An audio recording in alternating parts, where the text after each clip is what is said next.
कुमार जी जब तक जिंदा हैं एक धुरी है, जहाँ नीतीश कुमार है वहीं सरकार है। इसलिए कोई पार्टी की गलतफहमी न पाले कि नीतीश कुमार जाने वाले हैं। नीतीश कुमार जी ने जो काम किया, इस उम्र में भी जो काम कर रहे हैं वो कोई आदमी 16 वर्ष के लड़का भी नहीं कर सकता है। और नीतीश कुमार के बारे में लोग इधर उधर बातें करते हैं। नीतीश कुमार जी पूर्ण रूप में स्वस्थ हैं और नीतीश कुमार जी फैसला लेते हैं। यदि स्वस्थ नहीं रहते हैं तो जिस तरह से 125 यूनिट के अभी तुरंत तत्काल जो फैसला लिया गया, जो गरीबों को माफ़ कर दिया जाएगा, और जिस तरह से 400 से 1100 रुपया पेंशन कर दिया गया, तो कहाँ से यदि नीतीश कुमार जी स्वस्थ नहीं रहते फैसला ले पाते। और ये अंतिम पायदान के लोगों के लिए इतना फ़ायदा है, गरीबों के लिए। जिस तरह से बिहार कभी कहता था विकास करेगा, जिस बिहार के 2005 के में जब नीतीश जी की सरकार मिली थी बिहार, उस समय 50 किलोमीटर चलने के लिए भर दिन लगता था। लेकिन नीतीश कुमार जी के आने के बाद देखिए आज हम 5 घंटा में, किशनगंज से 6 घंटा में पहुंच जाते हैं पटना। जब एक पुलिया थी गंगा में पहले, बूढ़ी गंडक में क्या वो पुलिया थी, अब देख रहे हैं वो पुलिया थी। तो इतना कठिनाई थी पहले, लेकिन नीतीश कुमार जी के आने के बाद आज गांव-गांव देखिए जो पुलिया की भरमार हो गई। बिजली के सेक्टर में 22 से 24 घंटा लाइट रहता है।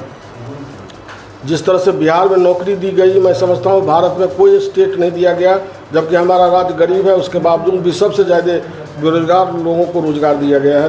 नमस्कार, आप देख रहे हैं वॉच न्यूज और मैं हूं आपके साथ निर्भय किशोर। बिहार की सियासत में शाह और मात के खेल के बीच आरोप और प्रत्यारोप का दौर कहें या फिर दावेदारियां लगातार जारी है। ऐसे में उपेंद्र कुशवाहा के द्वारा नीतीश कुमार को की गई अपील के बाद अब सियासी हलचल तेज है, तो बयानबाजी का दौर भी जारी है।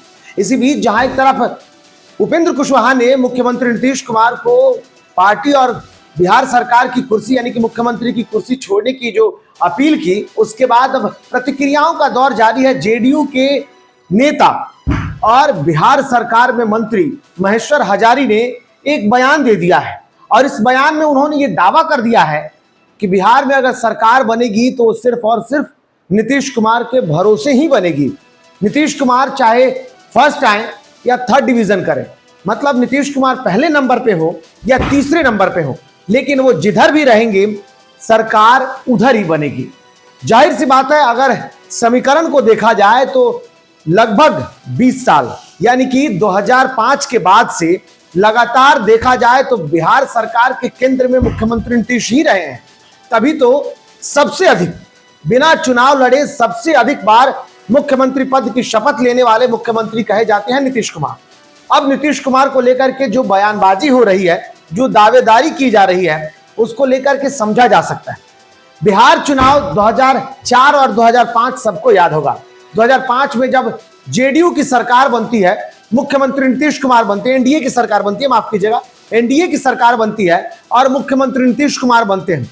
उसके बाद से कई सियासी समीकरण बदले, चाहे महागठबंधन के साथ मुख्यमंत्री नीतीश गए हों या फिर एनडीए के साथ गए हों, लेकिन केंद्र में वही रहे हैं बिहार की सियासत में। ऐसे में महेश्वर हजारी का ये बयान कहीं ना कहीं सटीक बैठता है। महेश्वर हजारी ने बहुत कुछ कहा है, लेकिन अब उनके दावेदारियों को समझना होगा।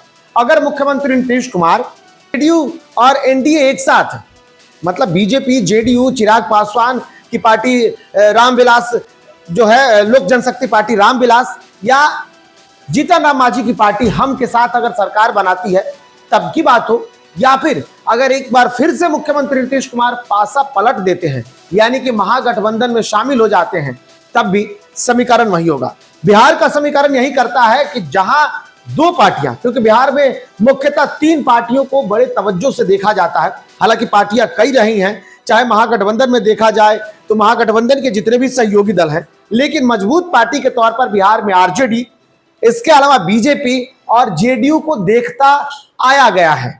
लेकिन अब एक और पार्टी आ गई है, जनसुराज। हालांकि जनसुराज को लेकर के लगातार दावेदारी की जा रही है कि अभी बिहार फिलहाल जो है बिहार में उनके लिए कोई स्थान नहीं होगा। हाँ, आगे आने वाले दिनों में प्रशांत किशोर भले ही कुछ कर सकते हैं, लेकिन अभी तस्वीरें बखूबी साफ है कि वही 3 दल, जो दल 2 एक साथ होंगे, वही सरकार बनाएगी। अब महेश्वर हजारी का ये बयान या उनके दावे कितने सटीक बैठते हैं, कितने सही हैं, ये तो वक्त बताएगा। लेकिन फिलहाल समीकरण यही कहता है कि मुख्यमंत्री नीतीश कुमार जिसके साथ भी होंगे, जातीय समीकरण हो, विकास की बातें हो, या फिर मतदाताओं के मत, उनकी सोच, ये सब तय करेंगे विधानसभा चुनाव के बाद क्या कुछ होता है। लेकिन इस रिपोर्ट में इतना ही। नमस्कार।